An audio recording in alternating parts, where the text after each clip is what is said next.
Welcome to my video. This is my presentation. Let's talk about multimedia and ICT in 21st century. Let's go! What is multimedia?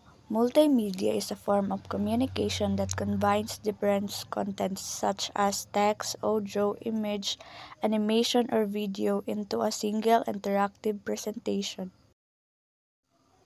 What is the benefit in 21st century? One of the reasons why multimedia is a necessary tool in learning in 21st century is the flexibility in use various media to live. Multimedia give both teacher and student comprehensive access to educational resources that may help in understanding the 21st century.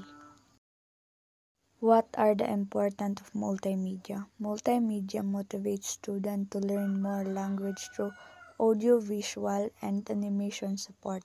Also help create English context since an important aspect of learning a language is developing their grammar, vocabulary, and knowledge. Popular examples of multimedia include video, broadcast, audio, slideshow, and animated video.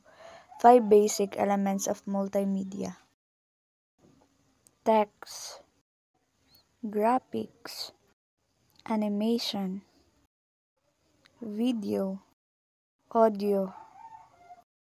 What is ICT? ICT stands for Information Communication Technology.